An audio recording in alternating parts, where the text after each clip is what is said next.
इनका मकसद सिर्फ यही है कि जिस चीज़ से क्रेडिट मिले तब ज़मीन पे उतरो, जब हमें गालियाँ मिलनी है तो गायब हो जाओ। तो ये माहौल किसने पैदा करा? ये विश्वगुरु ने पैदा करा।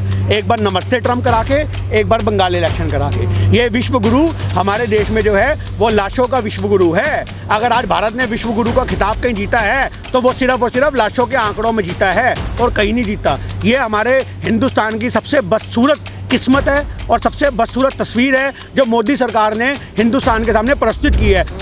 जब लोग मरेंगे तो अंधभक्ति उतरेगी ना। तो आज वही लोग जो अमित शाह गायब हैं, आज अमित शाह जो गायब हैं वो तो गायब होना ही था। आज जब महामारी इतने बड़े लेवल पर है तो उनको डर है कि भैया कहीं मैं भी ना लिपट जाऊं।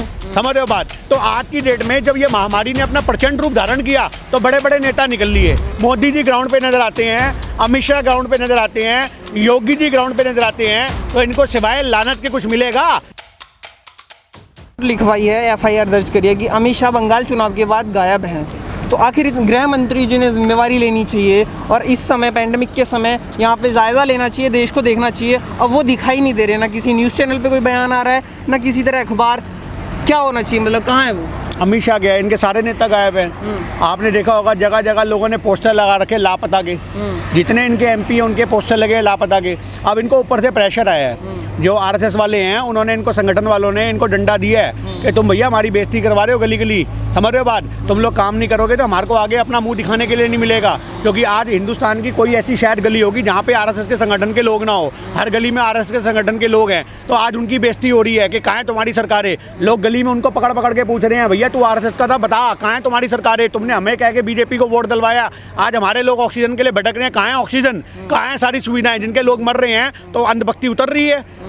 जब लोग मरेंगे तो अंधभक्ति उतरेगी ना। तो आज वही लोग जो अमित शाह गायब हैं, आज अमित शाह जो गायब हैं वो तो गायब होना ही था। आज जब महामारी इतने बड़े लेवल पर है तो उनको डर है कि भैया कहीं मैं भी ना लिपट जाऊं। समझ रहे हो बात? तो आज की डेट में जब ये महामारी ने अपना प्रचंड रूप धारण किया तो बड़े बड़े नेता निकल लिए। आज सही मायने में ग्राउंड पे नेताओं को काम करने की आज जरूरत है। आज से पहले तो उन लोगों ने जो फर्स्ट लहर थी इसकी, आपको पता होगा महामारी की, उस समय तो इन लोगों ने अपना ये सोचा कि भैया ठीक है थोड़ा बहुत जाते रहो पब्लिक के बीच में और अस्पतालों में जाके जायजा वगैरह लो और उसके बाद लेकिन उन्होंने रैली तो की है। मैं आपको कहता रहा हूँ क्योंकि उन्होंने रैली करी है, उनका मकसद था वहाँ पे इलेक्शन में। आज इलेक्शन का सदमा लगा हुआ आधे लोगों को तो कि भैया हमारे इतनी मेहनत करी और हम हार के हमारी बेइज्जती हो रही है। और आज अभी ऐसा नहीं है अभी निकल के नहीं आएंगे। अभी जो लापता है ना, ये चीज़ें जो है इल्ज़ाम है। अब जैसे रिकवरी बढ़ेगी, जैसे रिकवरी बढ़ेगी अस्पताल में, हम देखेंगे कि भैया रिकवरी रेट ऊंची हो गई है, तब वो निकल करके आएंगे ताकि उन्हें क्रेडिट मिले। आज अगर वो बाहर निकल के आएंगे तो लानत के सिवा कुछ मिलेगा ही नहीं। भाई रियलिटी तो यही है। अगर आज की डेट में मोदी जी ग्राउंड पे नजर आते हैं, अमित शाह ग्राउंड पे नजर आते हैं, योगी जी ग्राउंड पे नजर आते हैं, तो इनको सिवाय लानत के कुछ मिलेगा? जिस अस्पताल के बाहर लोग मर रहे हैं, शमशान में लाशें जलाने को जगह नहीं मिल रही, साली 2-2 घंटे की वेटिंग, 2-2 दिन की वेटिंग चल रही है शमशान घाट में, टोकन बंटवा दिए इस आदमी ने। तो आप ये बात बताओ ना, आज तक तो गंगा में अस्थियां भाई जाती थी, अब लाशें भाई जा रही हैं। तो आप ये देश का विकास जो देख रहे हो कितना बढ़िया विकास हो गया है। कुत्ते नोट नोट के लाशें खा रहे हैं, जानवर नोट नोट के लाशें खा रहे हैं, चील कौवे नोट नोट के लाशें खा रहे हैं। तो ये जो इतना बड़ा इन्होंने विकास किया है, इस विकास के साथ ये कैसे ज़मीन पर उतरेंगे? अब ये उतरेंगे ऐसा नहीं है। 15 दिन बाद आपको अमित शाह भी दिखेंगे, मोदी जी भी दिखेंगे, योगी जी भी दिखेंगे, इनके सारे एमएलए सारे एमपी ग्राउंड पे नजर आएंगे। और क्यों आएंगे? क्योंकि उस समय रिकवरी रेट थोड़ी बढ़ चुकी होगी। इस जो सेकंड वेव है महामारी की, इसके ऊपर थोड़ी रोक लगा दी गई होगी और उस रोक की जो वजह से जो वाहवाही लूटने का आएगा माहौल, वो आएगा। देखो अमित शाह जी ने पूरा मुआयना किया, अमित शाह जी ने ये चीज़ें प्रबंध कराई, अमित शाह जी के चीज़ें प्रबंध कराने की वजह से महामारी पर रोक लग गई। तो ये क्रेडिट लेने के लिए धरती पर आएंगे और कोई रीज़न नहीं है। इनका मकसद सिर्फ यही है कि जिस चीज़ से क्रेडिट मिले तब ज़मीन पे उतरो, जब हमें गालियाँ मिलनी है तो गायब हो जाओ। और जिस तरीके से तमाम जो दूसरे नेता हैं, विपक्ष के नेता हैं, वो अगर काम करते हैं और दिखाते हैं किस तरह भाजपा सरकार फेल है, एम्बुलेंस छुपाने का बात हो, और उन नेताओं को जेल में डाल दिया जा रहा है, तो जो इस समय पे ग्राउंड पे है काम कर रहा है, उनके साथ इस तरह का व्यवहार करना ठीक है क्या? बिल्कुल गलत है। पप्पू यादव जी की तरफ आपका इशारा है, वो आदमी तो वैसे भी ग्राउंड पे काम करता है। अरे यार लोग कहते हैं राजनीति कर रहे हो, अगर हमारे राजनीति करने से 10 आदमी की ज़िंदगी बच रही है तो मैं कहता हूँ ऐसी राजनीति तो हर आदमी को करनी चाहिए। अगर आज मैं अपनी पॉलिटिक्स चमकाने के चक्कर में 10 आदमी के घर में जाके ऑक्सीजन दे के आता हूँ और उसकी सांसें बच जाती हैं, तो ऐसी राजनीति पे तो तुम्हें तालियां बजानी चाहिए। तुम्हारी राजनीति में तो दंगे होते हैं, तुम्हारी राजनीति में तो बहन बेटे सुरक्षित नहीं रहती, तुम्हारी राजनीति के चक्कर में तो हिंदू मुस्लिम हो जाता है, तो तुम्हारी राजनीति खराब हुई ना। अगर आज किसी पप्पू यादव जैसे आदमी की राजनीति से पब्लिक का भला हो रहा है, तो मैं कहता हूँ पप्पू यादव जैसे हर आदमी को राजनीति करने की ग्राउंड पर जरूरत है। आज आपको पता होगा कि श्रीनिवासन जी हैं, जो ये कांग्रेस के अध्यक्ष हैं यूथ के, आज उनके ऊपर पुलिस वालों ने बोला, अरे हंसी आ रही है। पुलिस वाले ये नहीं कह रहे कि आप ये क्या कर रहे हो, क्या कह रहे आपके पास ये सब्सिडी कहाँ से आ रही हैं? आप इनको सिलेंडर मुहैया करा रहे हो, ऑक्सीजन मुहैया करा रहे हो, दवाइयाँ गरीबों को फ्री में दे रहे हो, आपके पास आ कहाँ से रही हैं? हालांकि सवाल जो ये होना चाहिए सरकार से कि तुम सरकार लोगों को प्रोवाइड नहीं करा पा रही। आज मीडिया का फर्ज बनता है कि सरकार को जाके बोले कि आप चीज़ें मुहैया नहीं करा पा रहे, आपके पास चीज़ें कहाँ हैं? जो प्रोवाइड करा रहा है उससे सवाल कर रहे हो कि तुम कैसे मुहैया करा रहे हो। आप ये चीज़ लेके सोच रहे हो दिमाग के अंदर, मुहैया कराने वाले से सवाल हो रहा है। अगर आज मैं गरीबों को दवाइयाँ मुफ्त में या उनको एक्चुअल रेट पे प्रोवाइड करा रहा हूँ तो मेरे से सवाल होएगा क्या? सवाल तो उनसे होना चाहिए जो काला बाजारी कर रहे हैं। काला बाजारी करने वालों के साथ ये मिले हुए हैं, इनको वहाँ पे हफ्ता आता है पुलिस वालों को भी। तो आज यही चीज़ सोचने की ज़रूरत है कि पूरा सिस्टम जो है वो हमारा करप्ट है। हमारे देश में सांसों पे व्यापार हो रहा है। हमारे देश में जो माहौल पैदा किया गया है ये बहुत ही घटिया माहौल पैदा किया गया है। आज तक तो राजनीति होती थी हिंदू मुस्लिम की, आज लाशों पर राजनीति हो रही है। ये बड़ी शर्मनाक बात है। इस चीज़ के लिए तो सारी सरकार को डूब के मरने वाली बात है। उन्होंने दीवार खड़ी करा दी थी शमशान में, आपने देखा होगा।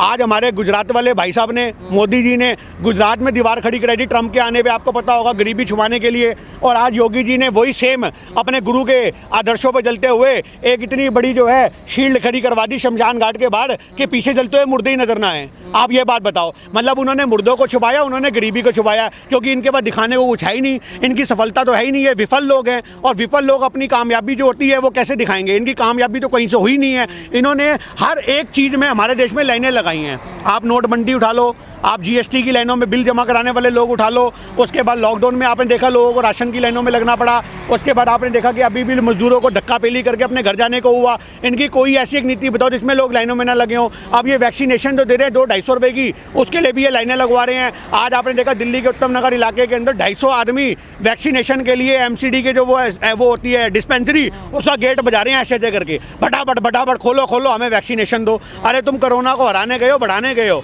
आज यही चीज़ लोगों में बुद्धि नहीं है। हमारे देश के अंदर जब तक देश में भुखमरी, जिस देश में गरीबी और भुखमरी से जब तक जंग लड़नी मुश्किल होगी, ऐसी बीमारियां पनपती रहेंगी। आज हमारे देश की सरकारें फेल हैं। आज सबसे बड़ी समस्या हमारे देश की जनसंख्या है।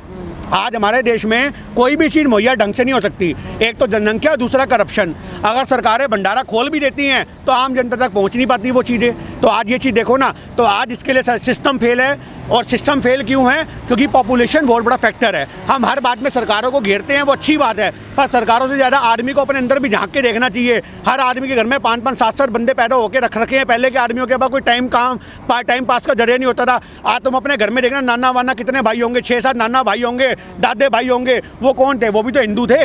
आज ये मुसलमानों को घेरते पॉपुलेशन को लेकर के। आज 80% आबादी तो हमारे देश में किसकी है? आप ये बात बताओ। तो आज मुद्दा यहाँ पर ये है कि जिस देश की पॉपुलेशन इतने बड़े लेवल पे हो, अगर इकोनॉमिक की भाषा में देखा जाए तो उस देश में नीयत साफ होगी तभी देश का विकास होगा। पॉपुलेशन बहुत ज़्यादा है, इसलिए पॉपुलेशन ज़्यादा होने की वजह से लोगों को वो चीज़ें मुहैया नहीं हो पाती। वैक्सीनेशन की बात करिए आपने, 6 करोड़ वैक्सीनेशन बाहर एक्सपोर्ट करा दी जाती है, इंडिया में इतनी ज़रूरत है, तो कहाँ पक्षपात हो रहा है यहाँ पे? तो ये विश्व गुरु बनने की पहल हो रही है। मेरी बात को याद रखना, मैं बताता रहा हूँ। ये अभी आपने वैक्सीनेशन की बात बोली, 6 करोड़ 90,000 मैट्रिक टन ऑक्सीजन जनवरी 2021 में मोदी सरकार ने एक्सपोर्ट किया है, जो विदेशों को बेचा है। आज हमारे देश में जो ऑक्सीजन की कमी से लोग मर रहे हैं, आपको बता दूं पूरे भारत के, मतलब पूरे विश्व में सिर्फ एकमात्र भारत ऐसा देश है जो ऑक्सीजन में वर्ल्ड में नंबर 1 है। आपको बता दूं जानकारी के लिए कि हिंदुस्तान पूरे विश्व का ऐसा देश है जहाँ पे सबसे ज़्यादा ऑक्सीजन का प्रोडक्शन होता है।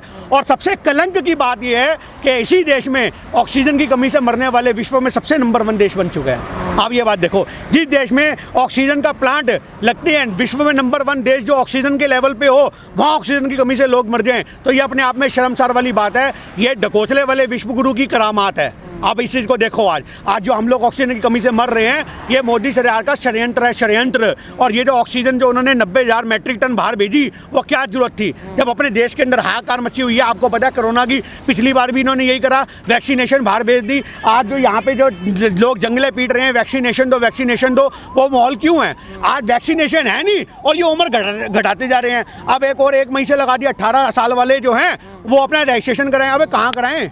बीजेपी के बंदों ने, हमारे यहाँ के हैं, जो युवा नेता बनते फिरते हैं सोशल मीडिया पे, उन्होंने 2 दिन के लिए पोस्ट डाली, वैक्सीनेशन के लिए संपर्क करो, तीसरे दिन नंबर स्विच ऑफ हो गए। मैंने फ़ोन घुमा के पूछा, अपने पास प्राइवेट नंबर भी उनके, भाई तुम तो वैक्सीनेशन बांट रहे थे, काहे को नंबर ऑफ हो गए? बोला भाई 50 ही वैक्सीनेशन थी हमारे अंडर में, वो हमने लगवा दी, 5000 आदमी आगे हम कैसे लगवाएंगे? आप ये बात बताओ। आज मुद्दा यहाँ पर यही तो है, तुम्हारे पास खुद के पास तो सोर्सेज है नहीं, उम्र तुम घटाते जा रहे हो। 18 साल वाला भी वैक्सीनेशन लगाएगा, साला 40 साल वाले को तो अब तक ठुक नहीं पाई पूरी तरीके से, 18 साल वाले को लगाएगा।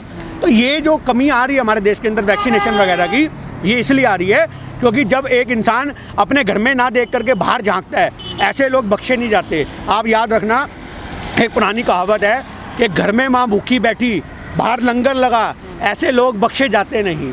अगर आज तुम्हारी माँ घर में भूखी बैठी और तुम बाहर लंगर लगा रहे हो वाहवाइयों के लिए, तो तुम बख्शे नहीं जाओगे ऊपर वाले की नज़र में। पहले परिवार से समाज सेवा शुरू होती है, तब जाकर के तुम समाज के लायक होते हो। अगर आज मैं समाज सेवी हूँ तो मैं पहले अपने परिवार के लिए खड़ा हूँगा। अगर मैं परिवार के लिए सारे साधन जुटा पा रहा हूँ, तब मुझे हक है कि मैं दूसरे लोगों के लिए साधन जुटाने की एक जो चीज़ें हैं मुहैया कराने के लिए ज़मीन पर उतर सकूँ। आज वही वाली बात है, सरकारें फेल हैं। जो ग्राउंड पे लोग हैं उनके लिए तुम कुछ मुहैया नहीं करा पा रहे, हिंदुस्तान के लोगों को इंजेक्शन नहीं दे पा रहे, हिंदुस्तान के लोगों को दवाइयाँ नहीं प्रोवाइड करा पा रहे, सिलेंडर नहीं प्रोवाइड करा पा रहे, ऑक्सीजन नहीं प्रोवाइड करा पा रहे। अस्पतालों में लोग ऑक्सीजन की कमी से दम तोड़ रहे हैं। ऐसा कोई दिन नहीं जाता जिस दिन ऑक्सीजन की कमी से अस्पतालों में दम ना तोड़ते हो। दिल्ली के बड़े बड़े अस्पतालों में आप ये देखो ना, अस्पताल वाले क्या कह रहे हैं, अच्छा मरीज तो एडमिट कर लेंगे, ऑक्सीजन खुद ले आओ, दवाइयाँ बाहर से ले आओ। अबे यार, जब हमने ऑक्सीजन खुद लेके आनी है, सिलेंडर कंधे पे उठा के खुद भटकना है, दवाइयाँ खरीद के लानी है, तो तुम्हारे बेड का 20-20 हज़ार किराया क्यों देंगे? पलंग तो हमारे घर में भी है। ये बात बताओ डॉक्टरों को जा करके कोई। आप ये बात बताओ, जब ऑक्सीजन हमने जुगाड़ करनी, दवाइयाँ हमने जुगाड़ करनी, तो हम तुम्हें 2-2, 20-20 हज़ार रुपये क्यों देंगे? हम अपने मरीज को घर में ना रख के ठीक कर लेंगे। आज की डेट में तो अस्पताल जाना ही बेकार है मेरे भाई। जो घर में है वही सुरक्षित है। आप पूरे आंकड़े निकाल लेना, इसके बाद एक मुआयना करना, सर्वे करना 1000 आदमियों का, ज़्यादा नहीं कह रहा 1000 आदमियों का, 1000 कोरोना जो महामारी से लोग निपटे हुए हैं उनका मुआयना करना और जाके सर्वे करना। 1000 में 600 लोग अस्पताल जो गए होंगे वो ऊपर निकल गए होंगे। याद रख लेना, 400 लोग जो घर होंगे, 398 तुम्हें इंटरव्यू दे देंगे। समझ रहे हो बात? 2 आदमी सिर्फ निपटे होंगे ज़्यादा से ज़्यादा, 2% लोग जो घर बैठे हैं। जो अस्पताल गया वो निकल गया, और अस्पताल वालों ने भी व्यापार कर लिया। पता है भैया, अंदर से कोई खोल खाल के तो देखेगा नहीं, किसी के फेफड़े गायब हैं, किसी के गुर्दे गायब हैं, किसी का क्या गायब है, और किसी को तो जिसके लाश दी है वो उसका बाप ही नहीं है बंदे का। बताओ, ऐसा तो पूरा खेल खेला जा रहा है। एक आदमी ने ज़बरदस्ती बोला मैं तो खोल के देखूंगा, मैं तो खोल के देखूंगा, मेरे बाप के आखिरी दर्शन, और जब देखा खोल के कह रहा है ये तो मेरा बाप ही नहीं। भैया किसके आदमी की लाश पकड़ा दी। अब ये क्यों हो रहा है? और भैया एक एम्बुलेंस के अंदर 20-20 लाशें पड़ी हुई हैं, किसी को पता नहीं लग रहा कौन सा किसका पार्सल है। कोरियर होता है ना, कोरियर, सब मिक्स हो जाते हैं, साले छांट के देखने पड़ते हैं एड्रेस के मुताबिक। ऐसे आज लाशें पूरी कोरियर की तरह पूरी की पूरी बन रखी हैं। तो ये माहौल किसने पैदा करा? ये विश्वगुरु ने पैदा करा। एक बार नमस्ते ट्रम्प करा के, एक बार बंगाल इलेक्शन करा के। ये विश्वगुरु हमारे देश में जो है वो लाशों का विश्वगुरु है। अगर आज भारत ने विश्वगुरु का खिताब कहीं जीता है तो वो सिर्फ और सिर्फ लाशों के आंकड़ों में जीता है और कहीं नहीं जीता। ये हमारे हिंदुस्तान की सबसे बदसूरत किस्मत है और सबसे बदसूरत तस्वीर है जो मोदी सरकार ने हिंदुस्तान के सामने प्रस्तुत की है। और ये आदमी उसके बाद मेरे को समझ नहीं आती मीडिया को फेस कैसे कर लेता है। मीडिया का कहने का मतलब है प्रेस कॉन्फ्रेंस करके, दिल की बात करके, मन की बात करके बोलता है मेरे को सुनो भाइयों बहनों सब कुछ ठीक है। इस आदमी को शर्म भी नहीं आती भाई। इंसानियत मर चुकी है इस आदमी की। और इसको सपोर्ट करने वाले जो लोग हैं वो तो आज की डेट में सिर्फ लाशों को सपोर्ट कर रहे हैं और किसी को सपोर्ट नहीं कर रहे हैं।